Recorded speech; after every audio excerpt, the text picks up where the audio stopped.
법원이 국민의힘에 대해서 사실상 비상 상황이 아니라는 판단을 내려서 파장이 커지고 있는데요. 이 내용 두 분 모시고 자세하게 짚어보도록 하겠습니다. 오늘은 박진영 숙명여대 개원교수, 이종근 시사평론가와 함께합니다. 어서 오세요. 안녕하십니까. 어서 오십시오. 정당 민주주의에 반했다. 바로 이거는 법원이 국민의힘 비대위가 만들어진 전 과정에 대해서 내린 결론입니다. 사실상 이준석 대표의 손을 들어준 것으로 지금 평가를 받고 있는데요. 국민의힘 대혼돈 속으로 들어가게 되었습니다. 오늘 이 내용 집중적으로 분석해 보겠습니다. 영상 보고 시작하겠습니다. 법원의 가처분 인용이 매우 당혹스럽고 우리 당의 앞날이 심히 우려됩니다.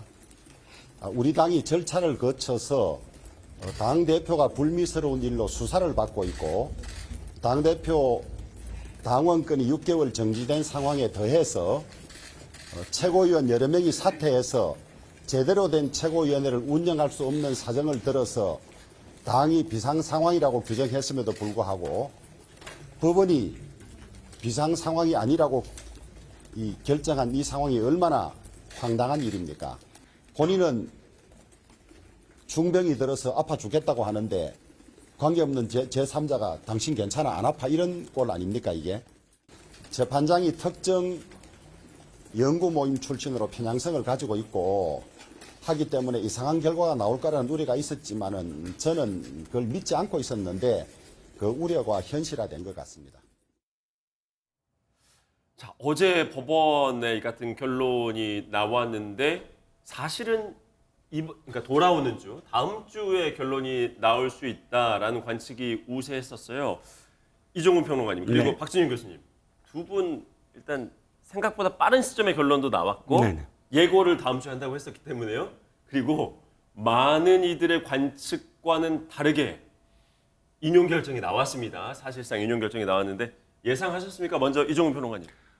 예상 못했습니다. 저는 기각이라고 예상을 했고요. 단 기각을 하더라도 절차상의 문제는 지적할 줄 알았어요. 예를 들어서 비상 상황에 대한 문제는 지적을 하더라도 그 위에 벌어진 상임정국이나 전국위가 아까 당원 당규에 맞는 그런 소집과 그 다음에 거기에 대한 결정을 내렸기 때문에 절차상에 맨 처음에 하자가 있더라도 전체적으로 당의 의사, 당 전체의 어떤 의사를 반영하는 그런 결론을 내렸으므로 이것은 기각한다. 이렇게 조건부 기각 쪽으로 저는 생각을 했습니다. 예상 못한 결론이었다는 말씀이신데 박 교수님은 저도 어떠셨습니까? 예상을 못했습니다. 예. 말씀하신 것처럼 절차상의 문제는 지적하면서 조건부로 기각하지 않을까 그런 생각을 했는데요. 제가 보기에 이번 결정은 해도 너무한다. 뭐 이런 의미인 것 같아요. 법원이 보기에 이 정당이 운영되는 과정에서 우리 헌법의 8조 2항이 정당 활동은 민주적으로 진행되어야 된다. 뭐 이런 그 규정이 있습니다만 그럼에도 불구하고 가능하면 개입을 잘 안 했어요. 정당 내부의 일이기 때문에. 그런데도 절차를 너무 많이 어겼다. 일반적인 민주주의 수준을 어겼다라고 이렇게 판단을 했던 겁니다. 예를 들자면은 최고위가 기능이 상실됐는데 기능된 상실이가 전국위원회를 흔히 하는 말로 소집을 하고 하는 과정들 그리고 비대위원장을 지명하는 과정들 이 과정들 자체가 논리적 앞뒤가 맞지 않다라는 그런 판단을 한 것 같습니다. 네. 예, 법원이 이 비상 상황이 아니다라고 결정하면서 하나하나 조목조목 이준석 전 대표가 주장해왔던 쪽에 가깝게 논리를 펼쳤습니다. 좀 조목조목 짚어볼게요. 먼저 법원이 비상 상황이 아니다라고 판단한 이 결정에 대해서 이준석 전 대표가 6개월 당원권 정지 징계 받은 거는 이게 비상 상황이 아니다라고 법원이 본 것이죠? 아니죠. 그렇죠. 당원권 정지 문제는 사실 법원이 판단할 문제는 아니에요. 그거는 윤리위가 판단했고, 당 윤리가 판단했으므로, 그러니까 법원이 이게 비상 상황이 아니라고 이야기한 건 이 당원권 정지 6개월이 핵심이 아니고 바로 그 최고위원이 기능을 상실했느냐 안 했느냐에 대한 문제예요. 그게 비상이 아니다라는 판단을 한 거죠. 그렇죠. 그러니까 당원 96조를 보면 두 가지 경우인데 하나는 그 당 대표가 거리의 상황이거나 아니면 최고위원회의 기능이 상실될 경우 이 두 가지 경우인데 그렇죠. 당 대표는 지금 거리가 아니라 사고다라는 건 당이 이미 결정한 상황이기 때문에 이번 법원에서는 그 문제는 제외하고 그 다음에 지금 이 당이 결정하고 주장한 그 최고위원회 기능 상실 부분에서 이미 최고위원을 사퇴하겠다고 이야기한 사람들이 다시 4명이 이것을 위원회를 열어서 네, 네. 지금 이 비상 상황을 일부러 만든 것, 이것이 지금 잘못됐다라고 표현하는 것이고요. 예. 법원은 이렇게 얘기를 하고 있더군요. 그러니까 지금 당원 당규에 따르면 최고위원이 그러니까 사퇴를 했을 경우 전국위원회에서 보궐선거를 할 수 있다. 그러므로 만약에 성원이 안 된다고 하면 보궐선거를 통해서 성원을 예, 예. 만들면 되는 것이지 아하. 굳이 사퇴라는 계속 연인 사퇴라는 형식을 통해서 일부러 예. 인위적으로 비상 상황을 네. 만들었다. 이게 법원의 판단입니다. 그렇습니다. 줄사퇴, 이 최고위원 줄사퇴는 인위적으로 비상 상황을 만들었다는 것인데 국민의힘 쪽 주장과는 완전히 배치돼요. 국힘에서는 조호영 비대위원장도 아니 지금 내가 아파 죽겠는데 이걸 아프지 않다라고 하는 게 말이 되냐라고 얘기를 했거든요. 이 정당 민주주의라는 게 두 가지 의미가 있습니다. 이 절차가 민주적이지 못했다라는 뜻도 있고요. 또 한편으로 보면은 이준석 대표가 당원이 선출한 네. 민주적 제도에 의해서 선출된 사람이다. 근데 이것을 인위적으로 훼손하려고 했다라는 이 두 가지 측면이 같이 포함되어 있기 때문에 저는 법원이 이런 판단을 내린 것 같고요. 아마 이 별 방법이 없을 겁니다. 조영 비대위원장도 제가 알기로 이제 판사 출신인데 예. 뭐 저렇게 사실 말씀하시면 안 되고요. 아. 수용을 할 수밖에 없는 상황이 아닌가 저는 그런 생각이 들고요. 뭐 제가 조언을 할 수는 없습니다만은 두 번째 부분들, 이 전국 상임위원회 열린 부분들, 전국위원회 열린 부분들은 이준석 대표가 거기에 대해서도 가처분 신청을 냈습니다. 그 부분은 각하됐습니다. 예. 그러면은 이 부분들은 후속 조치로 전국위원회를 통해서 당원 당규를 개정해서 해결할 수 있는 방법은 아마 찾으면 나올 겁니다. 네. 그런 네. 방향으로 저는 모색할 예. 거라고 보여집니다. 예. 네. 법원은 지도체제 전환을 위해서 인위적으로 비상 상황을 만들었다라고 해석을 했는데 비상 상황이기 때문에 지도체제를 비대위 체제로 전환했다. 이게 국힘의 의견이거든요. 이게 인과관계가 정반대인데 뭐가 맞는 걸까요? 맞고 틀리다라는 문제보다는 저는 여기에 주목을 하고 있어요. 그러니까 정당의 자율성을 인정해줘야 된다. 지금 오늘 결정문에서도 나오지만 그러나 너무 심각하게 개인의 권리를 침해했다. 이게 이제 그 결정인데 중요한 건 이거죠. 제가 판단했을 때 물론 첫 번째 단추는 잘못 깬 건 저도 인정을 합니다. 그 부분에서 이 사퇴를 이야기했던 4명이 다시 이 최고위를 열어서 네. 지금 비상 상황을 만들었다. 하지만 그 다음 단계가 굉장히 중요한 단계인데 보통 정당의 가장 최고 의결기구는 전당대회에 맞습니다. 전당대회는 전당원이 다 의사표시를 할 수 있는 것이니까. 네. 그런데 전당대회를 맨날 열 수는 없잖아요. 지금 100만 가까이 당원들이 지금 들어오는 정당이 돼버렸습니다. 양당 모두. 그러면 그것에 준해서 위임하는 게 전국회의거든요. 전당대회 의결을 위임받아서 하는 한 1000명 단위의 그 기구가 전국회의입니다. 그러면 전국회의까지 지금 정당하게 갔다고 지금 법원은 예. 결정을 했잖아요. 예. 그러면 전국회의까지의 과정 속에서 최고위에 열렸던 어떤 모든 문제들에 대한 검증이 다 있었다는 거예요. 당 내외 자율적으로 상임정국위도 그 문제에 대해서 추인을 했고, 그래서 상임정국위에서 그 안건에 대해서 심의해서 부의한 게 전국위원회고, 그렇다면 두 번째, 세 번째에 보다 더 최고위보다 더 큰 의결기구에서 결정한 부분에 대해서 지금 법원은 그 분리해서 얘기하거든요. 즉 최고위가 잘못됐으므로 이게 원천 무효다라고 얘기하지만 최고위가 잘못됐건 안 잘못됐건 그걸 판단해 줄 수 있는 그보다 더 상위 의결기구들이 열려서 그걸 추인했으므로 네. 정당의 자율성을 진짜 인정해야 된다면 이 부분과 관련해서 저는 좀 배치되는 결정이다라는 것입니다. 네, 알겠습니다. 그리고 제가 보기에도 이 상황이 비대위 출범 정도의 상황은 아니다라고 이제 나왔지 않습니까? 예. 법원이 그런 걸 판단해야 되나요? 그런 판단은 사실은 정당에서 하는 거거든요. 법원이 너무 과도한 정치, 이거는 이제 정당에 개입을 한 거다. 정성적인 평가이기 때문에 예. 이 부분은 네. 좀 제가 보기에는 좀 과도한 것 같고 다만 이제 절차 문제에서는 말씀하신 것처럼 사퇴하고 하겠다고 한 분들이 다시 들어와서 의안을 만들어내고 그 다음에 또 제일 큰 문제는 이제 권성동 직무대행이라고 보는데요. 네. 이분이 직무대행이 된 이유는 뭡니까? 원내대표이기 때문에 서열 2위라서 직무대행이 예. 된 거잖아요. 근데 직무대행은 나는 못하겠다. 근데 원내대표는 그대로 하겠다. 이게 앞뒤가 안 맞는 말이지 않습니까? 박근혜 대통령 거리 시에 황교안 총리가 대통령 직무대행을 했습니다. 근데 황교안 총리가 나는 총리직은 유지하고 직무대행을 안 하겠다. 이거 말이 안 되지 않습니까? 규정에 의하면서. 그런 식으로 풀어나왔던 과정들에 대해서 비민주적인 절차를 저는 충분히 법원에서 이번에 짚어줬다. 네. 그런 생각이 들고요. 모르겠습니다. 국민의힘이 이렇게 흔히 내부 갈등으로 폭망하는 게 야권에게 좋은 건지 아니면 예. 국가를 위해서 좋은 건지 그런 건 저는 아니라고 예. 보거든요. 그런 예. 측면에서 저는 좀 합리적인 절차를 아하. 거쳐서 좀 예. 수습되는 것이 좋지 않겠나 그런 생각이 듭니다. 네. 법원에 이번에 내린 결론 아주 중요한 부분 중에 하나입니다. 이거 짚어보죠. 주호영 비대위원장 직무 정지 결정을 내렸습니다. 이게 이제 실질적인 효력을 이제 갖게 되는 거 아니겠습니까? 이종훈 평론가님. 네. 지금 국민의힘에서는 자 이게 비대위원장 직무만 집행이 정지가 된 것이다. 네. 그러니까 주호영 비대위원장만 일을 하지 않고 자 비대위 자체는 계속 갈 수 있다. 네. 그러니까 지금 비대위원들은 그대로 일을 해도 된다. 네. 지금 비대위 체제도 유지가 가능하다.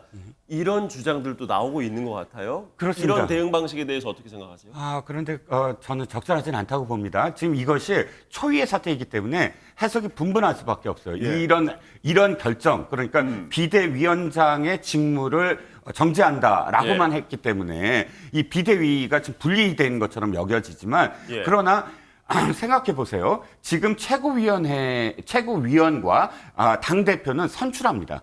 네. 투표에 의해서 결정돼요. 그래서 당 대표와 이 최고위원은 별개라고 생각을 할 수가 있어요. 그렇죠. 하지만 비대위원장과 비대위원은 별개가 아니거든요. 비대위원장이 임명하게 돼 있어요. 네. 그러니까 선출이라는 정당성이 없는 기구예요. 그런데 비대위원장이 임명한 비대위원들을 비대위원장은 일을 안 하면서 그 비대위원이 일을 하게 한다? 그러면 그게 정당성이 있나요? 그러니까 주호영 비대위원장의 직무를 정지시켰다라는 것은 네. 비대위 자체의 기능을 정지시켰다라고 기능이 상실됐다라고 해석하는 것이 맞다라는 거죠. 그렇죠. 그러니까 그렇게 해석한다도 중요하지만 어쨌든 이게 다시 그러니까 정당성을 지금 이야기하고 있지 않습니까? 예, 법원이. 예. 그렇다면 지금 아까 교수님도 지적하셨지만 처음부터 정당성을 획득할 수 있는 방법으로 처음부터 다시 해야지. 예. 지금 편법이다. 그러니까 결정문을 그대로 문구만 문자 그대로 해석하는 그대로만 거다. 예. 해석해서 비대위원장 자. 빼고 비대위원은 살아있다. 근데 그게 저는 아무리 생각해도 그러면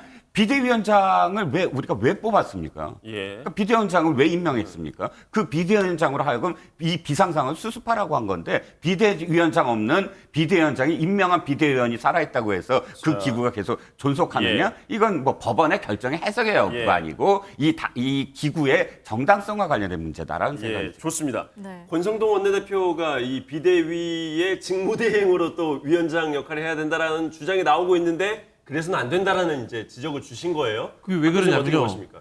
권성동 원내대표가 네. 직무대행을 사퇴했습니다. 본인이. 예. 본인이 사퇴한 사람인데 다시 직무대행을 간다는 것은 맞지 않다는 거죠. 네.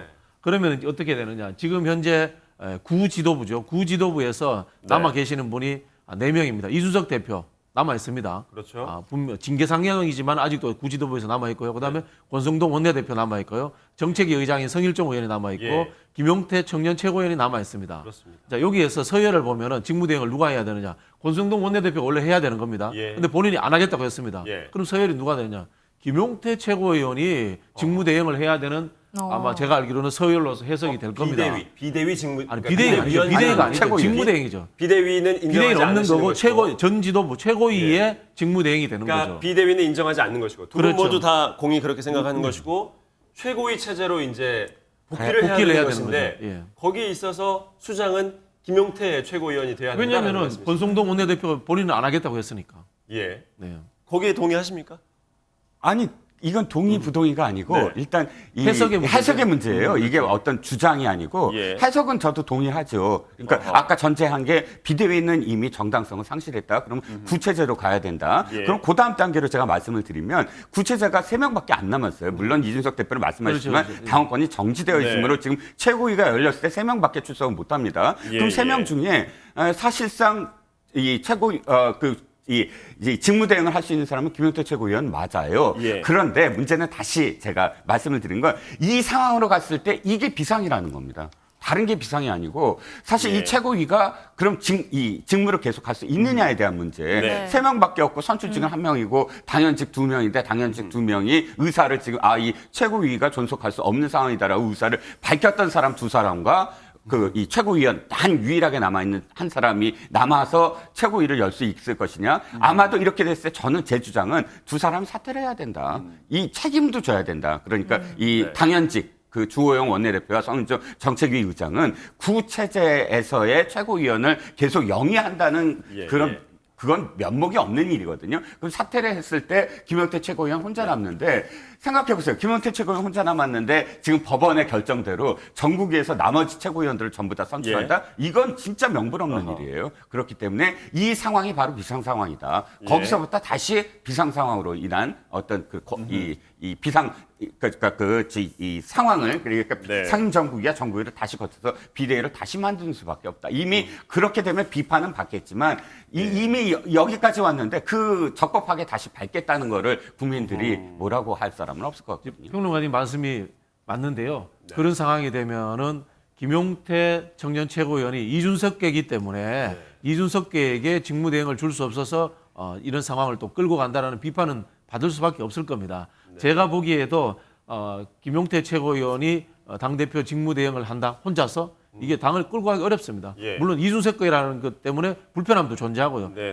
그래서 예측하자면은 전국위원회를 다시 열어가지고 당원당규를 아마 개정할 거예요. 당원당규를 개정해서 최고위원회 기능상실이라는 부분에 대해서 명확하게 할 겁니다. 과반이 붕괴되면 최고위원은 해체된다라든가 이런 식의 저는 당원당규 개정을 할 거라고 봅니다. 당원당규 개정 이후에는 다시 또 비대위 체제 가동을 그런 가는 방향으로 저는 갈 거라고 보는데 아마 그렇게 하더라도 저기 이준석 대표를 배제하기 위한 꼼수다 이렇게 해서 비판을 받을 수밖에 없을 겁니다. 그런데 그런 식으로 이제 수습을 할 거다라는 생각이 들어요. 또 여기서 제가 또 하나 꼭 지적하고 싶은 게 이게 원내대표 서열이 너무 높아서 그래요.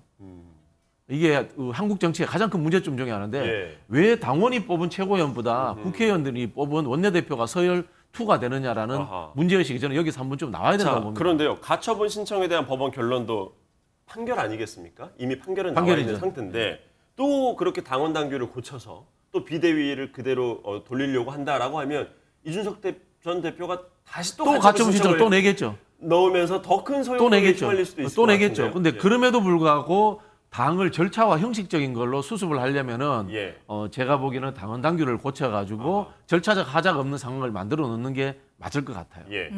정당이라는 게 정당성이라는 가치와 명분도 있지만 형식과 절차라는 것을 법원의 판결에서는 우선적으로 중요시 해버리기 때문에 그런 절차가 필요하지 않나 그런 생각이 듭니다. 네. 굉장히 앞으로 복잡한 상황이 펼쳐질 것으로 예상이 되는데 이 상황을 초래한 것에 대한 책임론도 제기가 되고 있습니다. 이준석 전 대표가 어제 법원의 결정이 나오기 전에 언론과 인터뷰를 한 데서도 이 언급이 있었는데요. 한번 듣고 오시죠. 가처분이 만약에 이제 인용이 되면 잠적하겠다라고 하셨어요. 그 잠적이라는 게 뭐 다른 의미가 아니라요. 어차피 저는 6개월 동안에 뭐 또 직무 정지 기간이라고 할 테니까 그러면 저는 제 원래 하던 일, 당원들 만나고 이렇게 책 쓰고 하는 일을 계속 할 것이고 당에서는 대신 만약 인용이 나오면은 책임 소재를 가려야겠죠. 누가 이런 무리한 일을 벌였냐에 대해 가지고 저는 그 일엔 끼지 않으려고요. 자기들끼리 알아가지고 누군가를 책임 소재를 가릴까요? 안 가리고는 안 되는 상황이 올 겁니다. 자기들끼리 누군가를 매달고 이렇게 하겠죠. 네, 책임 소재를 가려야만 하는 상황이 올 것이다. 이렇게 발언을 했습니다. 하태경 의원도 당 지도부가 책임져야 한다라고 SNS에 글을 올린 바가 있었죠. 지도부가 어떻게 대응할 걸로 보시는지요? 권성동 원내대표가 사퇴하는 게 맞습니다.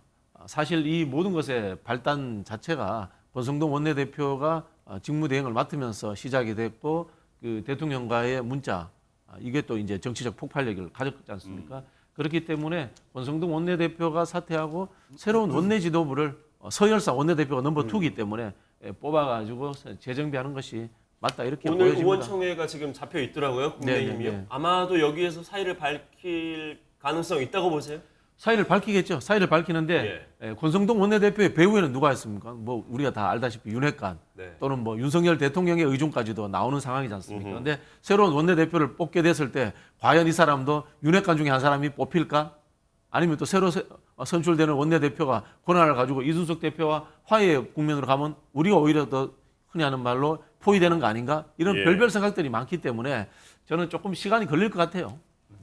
그런데 참 논의가 이 프레임이 참 이상하게 흘러가는 게 모든 정당이 정권을 잡았을 때 집권 여당의 지도부는 사실은 당 대통령과 가장 가까운 사람이 될 수밖에 없어요. 예. 그래야만 정권이 유지되고 전국이 네. 안정됩니다. 그런데 어떻게 이준석 대표의 입에서 윤핵관이라는 그런 이 단어가 나오면서부터 윤핵관이 돼선 안 돼 이렇게 지금 표현되고 예. 있거든요. 아니 원내대표 당연히 윤핵관이 돼야죠.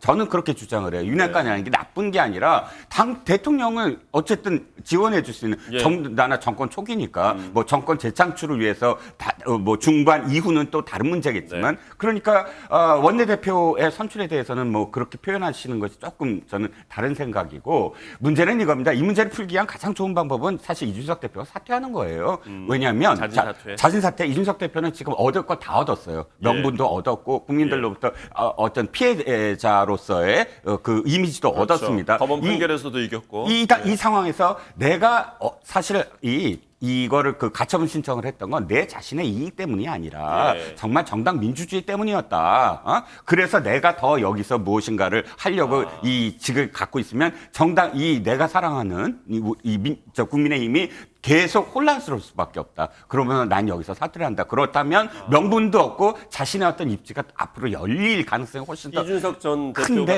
근데 이준석 전 대표 같은 경우에는 네네. 언론 인터뷰를 통해서 여러 차례 당 대표 차기 할 분이 보이지 않으면 또 나가는 것에 대해서 계속 가능성을 열어놨단 말이죠. 뭐 그렇게까지도 생각하고 있는데 자진 사퇴를 할 수 있을까? 그러니까 이준석 이런 대표가 생각도 이런 생각도 할 수가 있을 거예요. 이제는 하나의 정파가 돼버렸어요, 거의. 왜냐하면 이준석 대표가 몰리고 있는데 거기에 대해서 김웅 의원이라든지 하태경 의원이 아주 적극적으로 당의 주류가 다른 목소리를 내요. 그럼 거의 세력화되고 있잖아요. 그렇다면 이준석 대표가 당장 자기가 안 나오더라도 다른 사람을 내세울 수도 있는 문제거든요. 그러니까 이건 대승적인 차원도 있지만 자신의 어떤 정치적 중단기적인 어떤 미래를 봤을 때는 사태가 아주 묘수이나 중요한 건 이준석 대표가 그럴 가능성이 전혀 없어 보이는 것. 그리고 이준석 대표 자체도 돌아올 수 없는 그런 지금 다리를 이미 건넜다. 어떻게 자신이 만든 대통령을 신군부라고 표현하는 건 타도의 대상이지 정치적 협상의 대상이 아니거든요.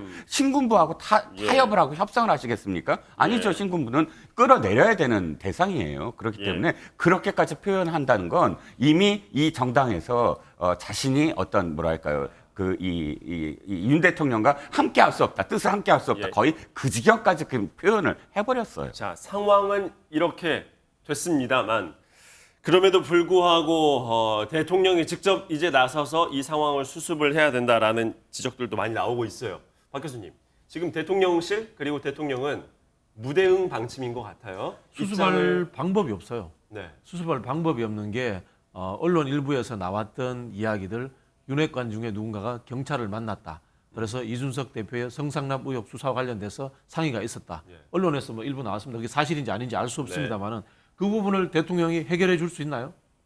그렇지 않은다면은 이준석 대표가 여기에 대해서 화해의 손을 잡아야 될 이유도 없고 뭐 그런 생각이 들어요. 대통령이 먼저 손을 뻗칠 일도 없을 거라고 보세요? 그건 없다고 봅니다. 그 부분은 대통령이 이준석 대표에 대해서 저는 신뢰하지 않는다고 봅니다. 이미 그 부분은 끝났다. 이준석 대표의 행동 탓도 있다고 봅니다. 예. 이준석 대표의 행동 중에도 가장 제가 보기에 문제되는 것은 사적인 대화 내용이라든가 어떤 전원이 오고 간 것들을 언론에다가 공개해 버리는 것들. 이거 굉장히 상대방 입장에서는 믿을 수 없는 행위인 겁니다.